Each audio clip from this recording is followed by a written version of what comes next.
Selamat siang Ibu Sirida Boru Tambunan. Selamat siang itu. Kami berterima kasih dari Sersan Toba TV atas kesempatan yang diberikan Ibu kepada kami. Itu wawancara. Iya itu. Kami lihat Ibu Sirida Boru Tambunan pernah menjadi anggota DPRD di Jakarta. Ya. Dan sekarang berniat untuk menjadi perhobas di Kabupaten Toba. Kenapa Ibu mau menjadi perhobas di Kabupaten Toba? Sementara Ibu kampungnya tidak di Toba. Coba diceritakan Ibu. Ya, ceritanya pasti panjang ya itu. Jadi saya ini baru Tambunan Lubanpea. Dan ini adalah kampung saya, rumah itok saya di sini, ini rumah Namboru saya. Tanah itok saya juga ada di dalam sana gitu. Jadi kalau ceritanya bapak saya suka menceritakan Toba itu bagaimana, terus kemudian bagaimana keluarga Namboru di sini, itu sebetulnya kita sangat dekat sekali karena kan kita selalu menggunakan bahasa ibu dan juga orang tua kita selalu menggunakan bahasa Batak kalau di rumah gitu. Terus kalau bapak mau jadi parhata itu biasanya selalu menghafal upasa-upasa dan itu kami dengar dan itu kami ikuti gitu. Terkadang kita bilang nih bapak ini seakan-akan kayak mau ujian loh gitu. 3 hari sebelum acara dia udah harus menghafal upasa itu, mencari kata-kata yang cocok. Kadang kalau kita panggil Pak, beliau langsung marah karena lagi terganggu masa belajarnya gitu. Dan itu kan tidak berdiri begitu saja, pasti itu mengalir. Nah memang kami tinggal itu di tengah perkebunan ya, Dolok Melangir dengan Dolok Ilir, ke perkebunan kelapa sawit dengan perkebunan karet. Tapi adat istiadat, gotong royong itu selalu kami dilibatkan oleh bapak dan mama gitu. Kalau mama itu berpanggabean dari Tarutung dan kami juga ya selalu kalau libur itu pasti pulang kampung gitu. Nah, tiba kita merantau itu malah menjadi kuat sekali.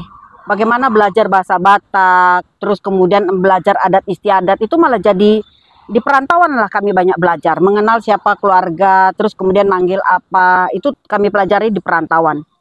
Dan pada 2014-2019 saya di DPRD DKI Jakarta, saya juga menguatkan bagaimana orang Jakarta mengenal kebudayaan Betawi. Di mana langit dijunjung, disitulah bumi dipijak. Dan saya selalu mengatakan bahwa ikuti zamanmu, jangan tinggalkan budayamu. Itu sangat kuat sekali sehingga ikuti zamanmu, jangan tinggalkan budayamu. Artinya ya zaman boleh berubah, zaman boleh maju, tapi budayaan itu harus menjadi menguat dalam diri kita. Pertama budaya lokal kita, kearifan lokal kita di lingkungan kita. Yang kedua, ya kita daerah asal kita. Nah, dia orang Batak, bapak saya dan ibu saya sangat kuat sekali dengan itu. Sehingga kalau ada acara-acara, ulos, apa segala itu kita sangat selalu diperkenalkan dengan itu. Walaupun kita tinggal di perkebunan, ya di pertengahan perkebunan itu. Apalagi setelah di perantauan. Nah, itulah juga bagian saya, kenapa saya concern di dalam kebudayaan Betawi, karena saya tinggal di Jakarta. Apalagi saat itu saya di Komisi B. Komisi B itu adalah berkaitan dengan kebudayaan, perekonomian. Nah, sehingga kegiatan-kegiatan yang ada di Jakarta, kita selalu mengaitkan dengan bagaimana kearifan lokal itu. Contoh misalkan gereja saya itu gereja HKBP Srengseng Sawah. Itu gereja saya itu punya itu ada listnya di pagar itu gigi balang. Karena bagi saya itu adalah kearifan lokal yang perlu kita jaga. Nah yang kedua, apakah saya meninggalkan budaya saya? Pastinya enggak. Kita pernah dengan studio Gondangta bersama dengan Hardoni Sitohang ya, itu melakukan pengenalan musik tradisional Batak terhadap anak-anak dan juga terhadap masyarakat umum. Itu kita pakai acara di tempatnya Toba Dream pada saat itu. Nah, kita selalu mengajarkan mana itu seruling, mana itu tulila, mana itu hasapi, dan lain-lain.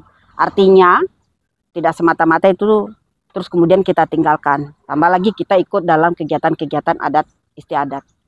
Kenapa saya akhirnya ke Toba ini? Ya memang kami sudah berencana dengan anak-anak kita pulang kampung yuk. Karena di Jakarta kita melakukan advokasi terhadap masyarakat, advokasi terhadap kesehatan, bicara persoalan kebudayaan, bicara persoalan bagaimana melestarikan dan juga mengadvokasi yang lain, pendidikan, itu sudah kita lakukan di Jakarta. Terus saya bilang, mana anak kalian udah besar, udah nggak ada lagi. Jadi kalaupun udah sekolah, atau anak saya paling kecil itu SMP dan mereka cukup mandiri, terus kemudian saya bilang kita mulai bergeser ke Toba yuk. Mereka sepakat. Dan mulai tahun berapa lah itu Ibu berpikir? Kalau mulai saya itu putuskan itu mulai 2022. Saya bicarakan sama anak-anak. Tapi sebelum 2022 saya udah bicara mama pulang kampung Karena beberapa kali 2017 kita kan ada wisata leluhur si Raja Tambun di Sibisa. Saya ikut dalam kepanitiaan, saya ikut di Sibisa. Saya belajar bagaimana sejarah Mol Cimatanyari. Saya belajar bagaimana Tano Pauseang yang diberikan Manurung kepada si Raja Tambun. Dan itu saya resapi. Enggak hanya sekadar belajar itu. Saya kok ingat itu saya sedih gitu karena itu tidak terawat. Berarti motivasi Ibu ya membangun Toba itu ada panggilan jiwa gitu ya. Iya, ada panggilan ya. Saya mau pengen berbuat. Apa yang bisa saya lakukan? Saya pengen berbuat. Ini belum selesai rekomendasi. Orang jadi udah ini Bu, sibuk. apakah dengan jadi bupati Ibu berbuat? Apa tidak bisa dengan yang lain? Saat ini momennya adalah proses untuk pencalonan bupati. Nah, momen ini yang sebetulnya saya ikut untuk terlibat. Kebetulan kita juga baru selesai pemilu ini ya, legislatif dan juga presiden. Sekarang diikuti dengan pemilu kada. Ini adalah momen bagi saya. Karena memang saya juga udah bolak-balik untuk datang ke Sibisa maupun ke Toba. Kita tinggal di mana ya? Gitu, mau cari tempat yang mana ya gitu. Dan anak-anak saya juga sudah setuju karena itu kami rapatkan. Jadi mulai tahun 2021 itu kami bicarakan. Tapi ada anak yang pertama bilang, "Tar dulu lah, Ma."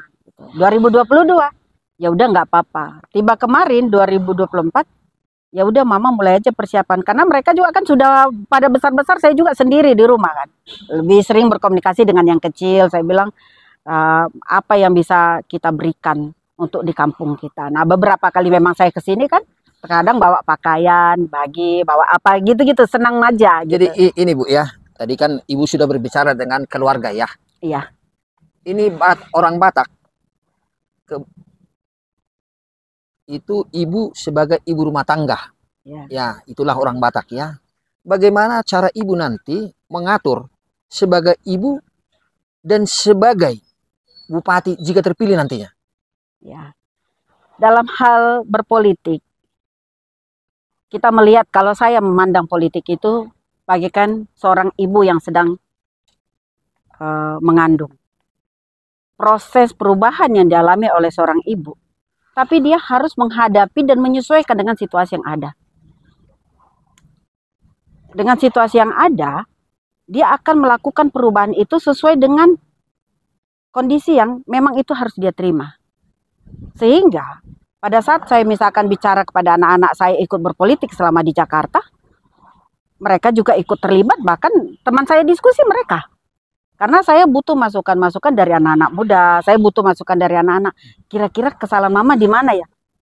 Udah cocok sih, misalkan mereka begitu. Atau misalkan, Mama tadi tuh kurang cocok tuh ngomongnya itu sama anak-anak muda seperti ini. Gitu. Tapi kalau ibu-ibu cocok seperti itu. Teman diskusi bisa lah ya, ya. Kasih solusi anak-anak. Berarti didukung sepenuhnya oleh keluarga ya Bu? Ya, sangat luar biasa anak-anak saya. Apalagi satu kan di UGM. Dia juga mengambil manajemen dan kebijakan publik.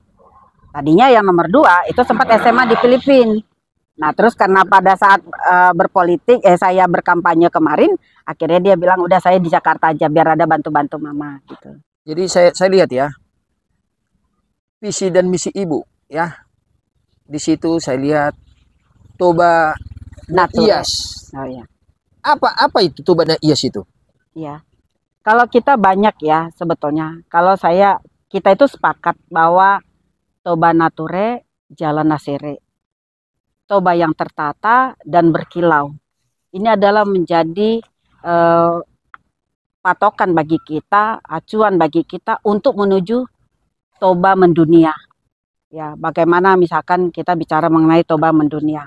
Kalau kita misalkan lihat toba Nayas, bagaimana toba itu ya benar-benar mampu bersih dan juga terawat. Apalagi ini menjadi daerah pariwisata. Kita lihat banyak sekali misalkan seperti eceng gondok, di tepi-tepi pantai kita itu, di tepi-tepi danau kita itu banyak sekali, dan ini harus kita rawat dengan benar karena kekayaan alam Indonesia salah satu yang paling tertinggi itu ada di Toba ini. Itu. Jadi ada juga Toba Nabisuk ya Bu ya. Ya. Ini Kabupaten Toba ini terkenal dengan pendidikan sumber daya manusianya, orang Batak lah. Ya. Sumber daya manusianya mumpuni. Jadi saya lihat di sini ada Toba Nabisuk. Kira-kira apa motivasi itu buat Toba Nabisuk? Toba Nabisuk adalah menerapkan ini ya, bagaimana ekosistem Danau Toba kita pulihkan. Baru kemudian mengembangkan destinasi wisata berbasis alam dan budaya. Kebudayaan di orang Batak itu sangat kuat sekali, adat istiadatnya sangat kuat sekali. Hanya di orang Batak lah tidak pernah ditanyakan agama, tetapi orang ditanya marganya apa. Karena semua perbuatan yang dilakukan itu adalah juga berkaitan dengan keagamaan, sehingga itu tidak pernah ditanyakan. Tetapi kalau misalkan ditanya marganya apa, borunya apa, terus kita bilang boru Tambunan, ketemu misalkan dengan marga Manurung, terus panggil apa lama Manurung, kita nggak tahu, ini nggak ada adatmu. Artinya kan itu bagaimana menguatkan supaya kita memahami silsilah itu. Jadi sangat jarang misalkan saya di Jakarta orang masih tanya misalkan etnis, agama dan lain-lain gitu ya. Tapi kalau di Sumatera, terutama di Toba, saya ditanya itu boru apa.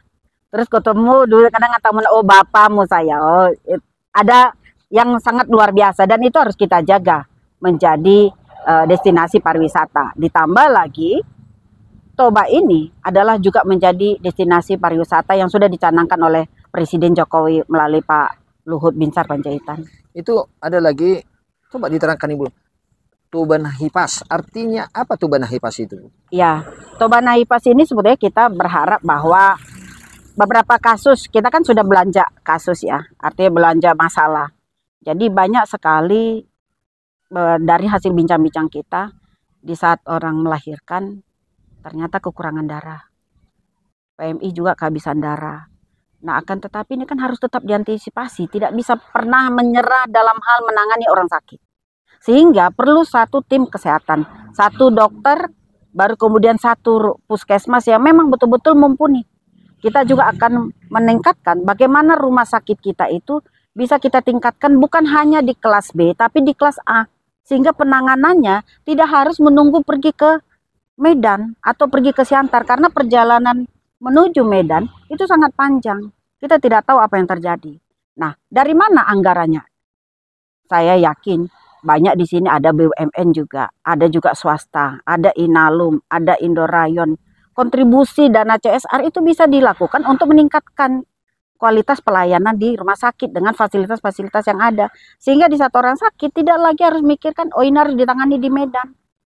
Oh ini harus ditangani. Baru kemudian bagaimana dengan kekurangan darah. Saya kemarin sampai betapa histerisnya ya seorang ibu waktu kerja di salon, dia menceritakan ada banyak kasus, bahkan ada 3 kasus yang akhirnya orang kekurangan darah pada saat dia selesai melahirkan tuh meninggal gitu.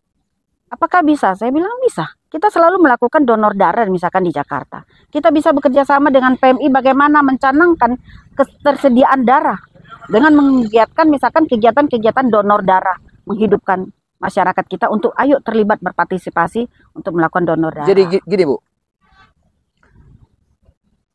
peralatan yang di dinas di kesehatan itu kadang-kadang operatornya tidak ada. Bagaimana cara Ibu untuk meningkatkan SDM para apa ini dinas tenaga kesehatan? Ya sebetulnya itu komitmen kerja ya, komitmen kerja. Bagaimana etos kerja itu kita bangun. Kalau memang nggak mampu bekerja, ya kita harus cari orang yang harus bisa kita latih untuk kita persiapkan. Sehingga sekolah-sekolah keperawatan sekolah-sekolah keterampilan itu harus betul-betul memang harus kita persiapkan semua. Jadi tidak bisa misalkan berjalan sendiri. Kalau misalkan di sini ada sekolah keperawatan, betul-betul mereka memang harus dibangun etos kerjanya, sehingga semangat kerjanya itu bertanggung jawab dengan tugas yang dimiliki. Ini kan memang kita juga masih menemukan kenakalan-kenakalan pekerja itu terkadang ya tidak ada di tempat, padahal orang lagi butuh darah, atau tidak ada di tempat, padahal orang lagi mau dilayanin kesehatannya. Ini yang harus kita bangun juga SDM-nya. Bagaimana orang bertanggung jawab dengan tugas dan tanggung jawab yang sudah diberikan. Sehingga konsekuensi apa kalau dia tidak ada di tempat? Konsekuensi apa kalau misalkan pada saat penanganan kesehatan dianya ternyata tidak ada informasi dia sedang apa? Yaitu harus ada ketegasan dari kepala daerah. Artinya kan APBD terbatas Bu ya. Tadi Ya. Ibu sudah menyatakan kita bergandengan tangan dengan BUMN dan atau sinergi lah, bekerja sama kira-kira begitu ya Bu ya. Jadi ini Tobana Hobas. Ini untuk Hobas ini untuk pemerintah atau masyarakatnya? Kedua-duanya. Pemerintah juga Hobas, tapi rakyatnya tidak Hobas. Ini juga kurang bisa berkesinambungan. Tetapi bagaimana ini supaya sinergi, rakyatnya juga Hobas, terus pelayanannya juga Hobas. Contoh, itu banyak yang sudah dilakukan perubahan-perubahan. Kalau DKI Jakarta jam 7 pagi, para pegawainya juga sudah pada masuk kantor. Pada saat orang datang ke kantor, sudah ada pelayanan. Nah, ini bisa kita bangun. Sehingga ada memang sinergisitas antara masyarakat dengan para pekerja, dengan para pegawai, dengan para PNS. Dan ini juga kan diteladanin oleh para pimpinan. Kalau pimpinan pejabatnya juga tidak menunjukkan keteladanan untuk ini, pasti akan sulit untuk mengatur di bawahnya. Sehingga keterlibatan kita harus lebih cekatan, harus lebih perhatian, harus lebih peduli terhadap persoalan-persoalan yang ada di masyarakat kita. Ini juga akan menunjukkan masyarakat kita juga mereka akan antusias untuk memberikan yang terbaik untuk kotanya, untuk kabupatennya. Salah satu Ibu ya, Toba terkenal dengan destinasi pariwisata super nasional. Gimana cara Ibu meningkatkan pendapatan dari pariwisata itu? Iya, ini beberapa kali sudah kita coba untuk diskusikan dan saya beberapa kali itu sampaikan seperti ini. Toba itu basisnya itu adalah pertanian. Pertanian ini harus menjadi pertanian plus. Plusnya ini adalah pariwisata. Proses mulai dari pembibitan sampai dengan nanam bibit, baru kemudian sampai dengan juga dianya panen, itu harus menjadi event pariwisata. Harus menjadi event pariwisata. Misalkan panen padi di kecamatan mana, panen kopi di kecamatan mana, itu mulai bila perlu misalkan kita persiapkan sampai dia itu panen, mengeringkan, merosting, baru kemudian orang bisa menikmati kopi. Sehingga kafe-kafe itu bisa juga kita bikin di desa-desa itu. Nah, siapa yang akan memiliki? Pertama, kita sudah mengurangi tingkat pengangguran. Yang kedua, anak-anak muda kita kan mereka lebih paham bagaimana teknologi itu bisa digunakan. Mereka juga bisa ikut lebih terlibat lebih banyak. Baru kemudian bagaimana dengan petani kita? Petani kita juga akan selalu berupaya untuk memberikan pertanian yang baik. Karena itu akan dilihat oleh para wisatawan, baik domestik maupun juga asing. Artinya Bu, para wisata itu bukan hanya didominasi di Danau Toba ya Bu ya? Iya. Para wisata itu dan pertaniannya itu bisa juga dari pertaniannya, dari perdagangan juga bisa ya? Iya, dari hasil pertaniannya, dari sedagangan. Kita banyak contoh, misalkan Jakarta itu daerah Tanah Abang itu menjadi pariwisata belanja. Lah kenapa tidak? Onan ini kan unik ya. Pada saat Onan kemarin di Lagu Boti, orang tumpah ruah semua di sana. Dan itu bisa dijadikan pariwisata. Bagaimana penataan parkirannya, bagaimana misalkan penataan kita dengar ibu-ibunya sambil jualan terus kemudian mereka bersuara, "Oi," gitu. Kemarin cukup seru ya. Maranatobus lah namanya ya Bu ya. Maranatobus, dan itu kan pindah-pindah gitu. Dan ini akan aku bilang, sekarang ada Onan di sana. Orang akan berlomba-lomba untuk melihat itu. Di Bali itu kan sudah terjadi.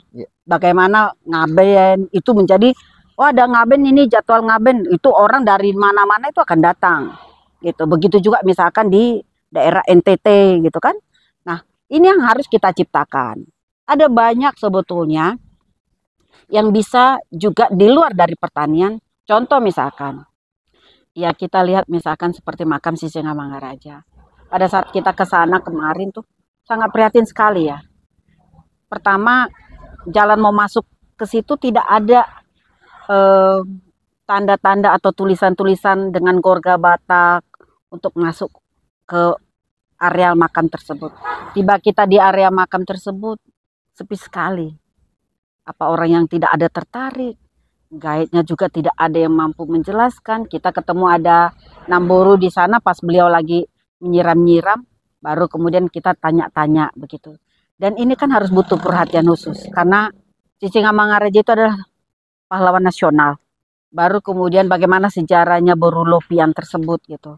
Dan itu cukup menarik sekali. Kita lihat di beberapa daerah atau beberapa negara terutama sangat itu bisa mendatangkan pendapatan daerah dengan memperbanyak guide-guide kita. Nah yang kedua, contoh misalkan seperti Mual Simataniari, itu punya sejarah.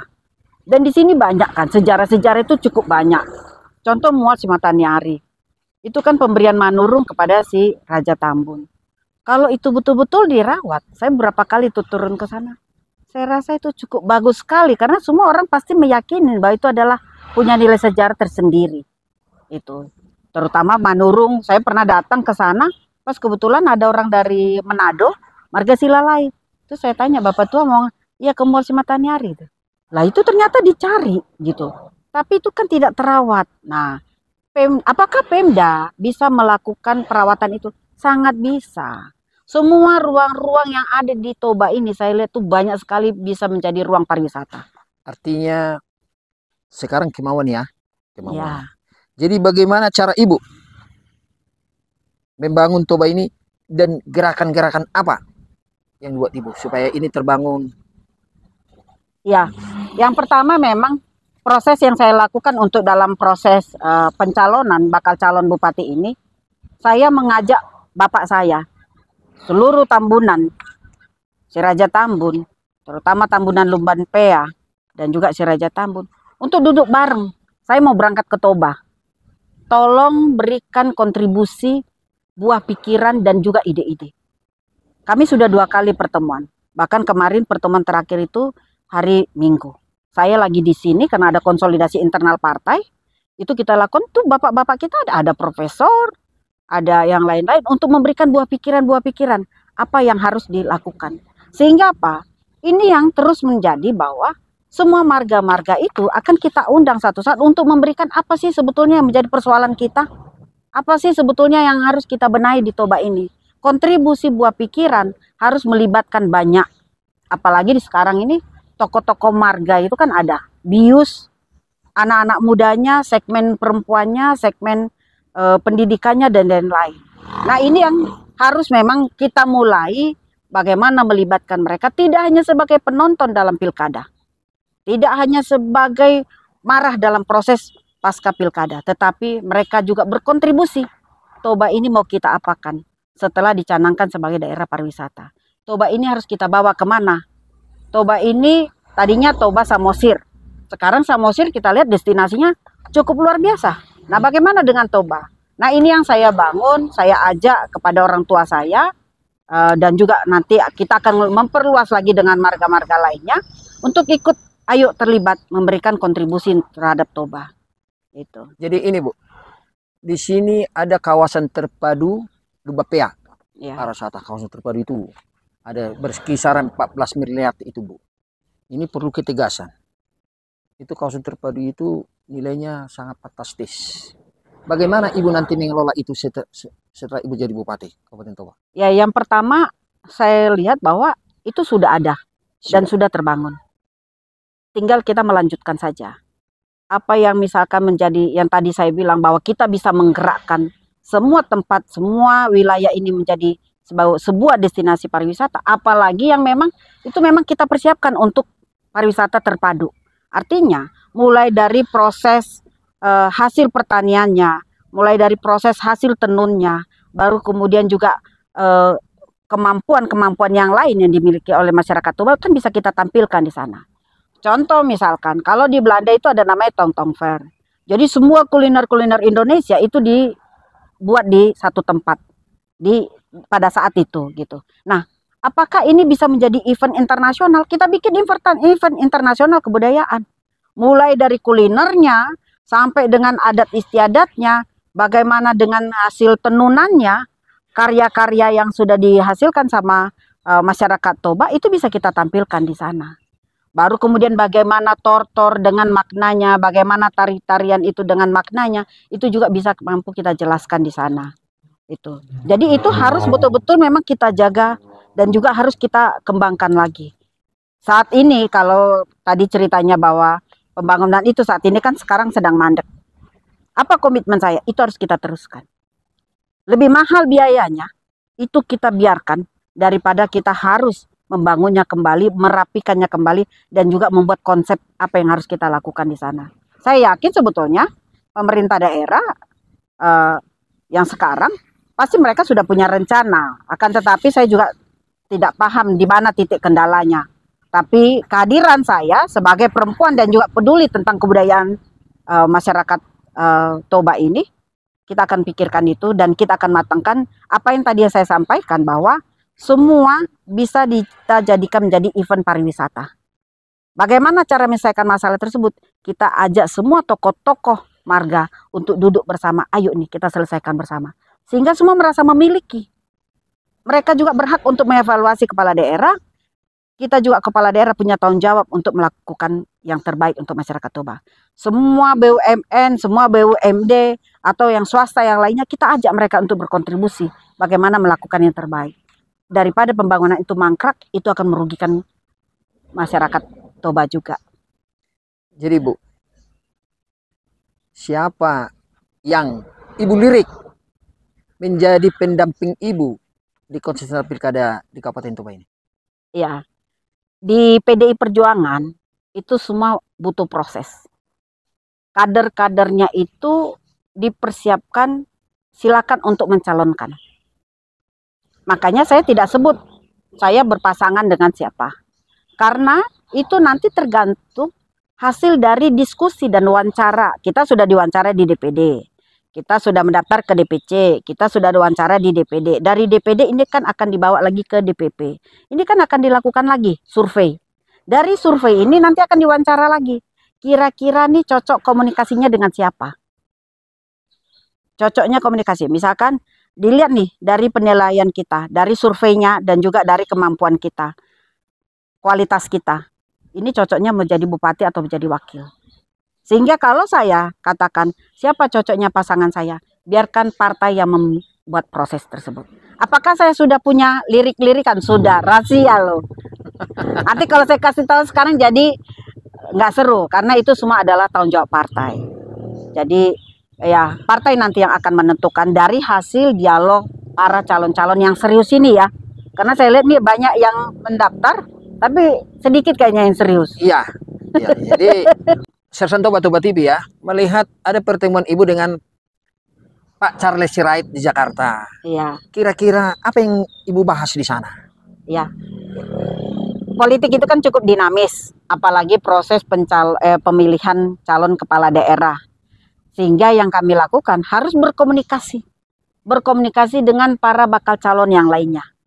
Kita juga berkomunikasi dengan Kori Panjaitan, kita juga berkomunikasi dengan Charles Sirait, kita juga berkomunikasi dengan Bapak Kasmin Simanjuntak, kita juga berkomunikasi dengan Bapak Rudolf Panjaitan ya. Rudolf. Ya, yang calon dari independen. Ya. Artinya ya, karena Batak itu kuat dengan adat marganya, sehingga komunikasi itu tidak membatasi kita dalam hal untuk sambil melihat siapa nih yang harus kita bisa komunikasi. Kita juga sudah berkomunikasi dengan Bapak Ganda Manurung, tulang Ganda Manurung. Kita juga sudah berkomunikasi kemarin ketemu dengan Pak Tony Simanjuntak, Ito Gagak Neboru, Bapak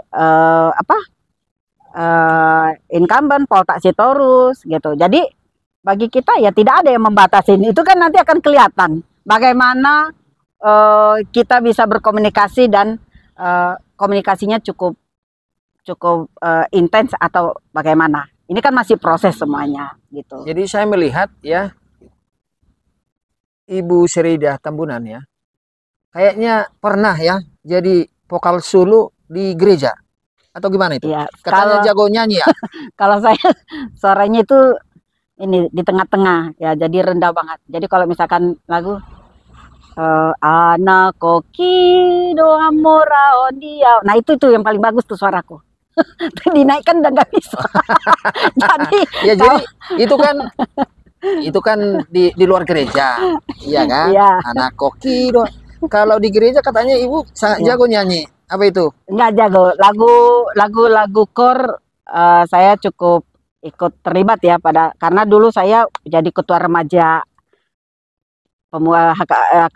remaja HKBP di Serbelawan, baru kemudian ketua Naposo Bulung di HKBP di Serbelawan, sekretaris Naposo Bulung di distrik distrik 5 Siantar, baru kemudian saya juga pernah menjadi peserta konferensi pemuda HKBP yang di Sipirok. Ya. Sipirok. Jadi kata Pak Situmorang tadi, Pak Situmorang bilang bahwa ibu masih ingat lagu Pepaya Mangga Pisang, masih ingat ibu? Masih dong. Coba ibu. Dan itu kritikan saya untuk Jakarta dulu ya. Pepaya, mangga, pisang, jambu dibawa dari pasar Minggu. Itu Pak Situmorang itu yang bilang itu. Jadi coba dinyanyikan ibu. Soalnya itu keren kali tuh. Waktu saya juga anak-anak itu kan kami. Tapi sekarang sudah tidak ada. Makanya kan saya tinggal di Kebagusan ya. Kecamatannya Pasar Minggu. Jadi malah yang ada di sana itu kecapi, itu pun nyarinya susah. Iya, tapi kan Pepaya, mangga, pisang, jambunya udah mulai menghilang. Pepaya, mangga, pisang, jambu Dibawa dari Pasar Minggu. Di sana banyak penjualnya. Itu Situmorang itu penjualnya itu nggak laku itu Situmorang itu. Jadi Situmorang itu juga gimana itu Situmorang itu ya? Pepaya juga nggak laku. Gimana? Jadi ini nanti Bu ya. Harapan Ibu kepada masyarakat Toba. Harapan Ibu kepada masyarakat Toba dan kepada penyelenggara pemilu. Ya. Apa harapan Ibu? Ya, yang pertama yang saya mau sampaikan informasi ya. Tanggal 5 sampai dengan tanggal 10 ini kan kita ada pembagian kacamata baca. Coba ya. Kacamata baca untuk masyarakat Toba. Kita sudah menyiapkan sekitar 2.000 dan kita juga sudah melakukan pemeriksaan kanker payudara dini untuk ibu-ibu. Baru kemudian kita juga melakukan dialog di beberapa titik dengan belanja masalah dengan masyarakat. Dan kita masih terus memikirkan, merencanakan apa yang bisa kita berikan untuk masyarakat Toba. Kita juga kemarin ketemu dengan Dirjen Kebudayaan, kita bilang ayo dong bikin kegiatan kebudayaan di Toba. Bukan harus pilkada ya, tapi ini persoalan bagaimana jaringan. Begitu juga dengan Kementerian Sosial. Kita ajak Bu bikin kegiatan lah Bu di Toba sana. Ayo apa yang bisa dilakukan. Kementerian Sosial bilang apa yang menjadi masalah. Kita lihat kemarin itu memang dari semua titik-titik yang kita jumpai itu ternyata banyak yang katarak. Udah Ibu nggak apa-apa pakai nama, tidak usah pakai nama calon-calon. Yang penting kegiatan itu berjalan di Toba dan itu sedang dipersiapkan. Jadi kita sedang mengajak semua kawan-kawan kita untuk yang punya kemampuan dan punya kelebihan untuk berkontribusi di masyarakat Toba ini. Nah, begitu juga kita berharap pada masyarakat Toba. Proses pilkada ini masih panjang. Kemarin kita dikagetkan dengan proses pemilu legislatif. Dan semua orang bilang, gue di Toba hepeng do sude. Kalau di Toba besar biayanya. Saya mau katakan bahwa minta maaflah kami kalau kami melakukan kesalahan-kesalahan itu. Tapi kita mau tunjukkan bahwa kinerja yang benar yang bisa dirasakan oleh masyarakat Toba, itulah sebetulnya yang harus dirindukan. Kerja nyata itulah sebetulnya yang harus dirindukan. Sehingga kalaupun kemarin pada saat pemilu legislatif dan juga presiden, banyak duit bertebaran, ampun madihita sude. Ayo kita rubah masyarakat Toba kita ini. Kita akan berikan program-program yang memang menjadi masalah. program-program yang belum terselesaikan. Kalau duit ditanyakan, tidak ada selesainya bicara duit. Tetapi bagaimana kita menyelesaikan masalah, banyak orang yang tidak tertangani pelayanan kesehatan yang layak, banyak pertanian kita yang kesulitan dengan pupuk, banyak daerah-daerah pariwisata yang saat ini tidak bisa mendatangkan pendapatan, itu yang harus kita selesaikan. Begitu juga dengan pendidikan. Di sini ada sekolah Bibifro, kurang lebih sekitar 500 murid calon-calon pelayan Tuhan di Toba ini. Saya yakin Toba ini pasti Toba yang kita rindukan, yang beriman. Artinya jangan lihat uangnya, tapi lihatlah Sereida Tambunannya. Ya, kerja-kerja nyata yang harus kita lihat. Karena simbol-simbol sekolah itu juga sudah menunjukkan bahwa ada keimanan yang memang dibangun di daerah Toba ini. Kehadiran sekolah Bibifro, rumah sakitnya juga kan kita ada juga rumah sakit HKBP, rumah sakit Porsia, ini yang harus kita benahi. Sehingga pelayanan kesehatan yang layak untuk masyarakat itu bisa kita dapati. Nah, apa harapan saya untuk masyarakat Toba? Opung, among, inong, sude anggi dok di botokku. Mari kita sama-sama berkontribusi membangun Toba ini. Kekecewaan yang sudah pernah kami lakukan, kami mohon maaf. Tapi mari kita sama-sama memberikan yang terbaik untuk semua calon-calon bakal calon kepala daerah. Supaya sama-sama sadar bahwa membenahi Toba ini, Toba Nature, Jalan Nasere, itulah sebetulnya menjadi harapan kita bersama. Ada nomor HP yang saya cantumkan, silahkan berkomunikasi, silahkan kita berdialog. Sehingga kekecewaan itu tidaklah lagi mendalam di dalam diri kita, tapi kita sama-sama punya keyakinan bahwa Toba ini bisa kita perbaiki, bisa kita benahi. Duit bukan segalanya, tetapi kerja-kerja nyata itu semakin meyakinkan untuk Toba Nature, Jalan Nasere. Jadi jangan lihat duitnya, lihat Sereidanya. Iya. Kan gitu. Iya, itu. Kami dari Toba TV Sersan Toba, Herbe Sibarani, Jeremy Manurung, mengucapkan terima kasih kepada Ibu Sereida, bakal calon bupati, dan semoga amin, diberikan rekomendasi oleh partai Ibu, amin, dan semoga juga menjadi pemenang. Dan Ibu harus janji seperti yang tercantum di program Ibu. Ini janji Ibu. Toba Nabisuk, Toba Nahipas, Toba Namora, Toba Nahobas, dan Toba Nature. Kami juga Sersan Toba TV.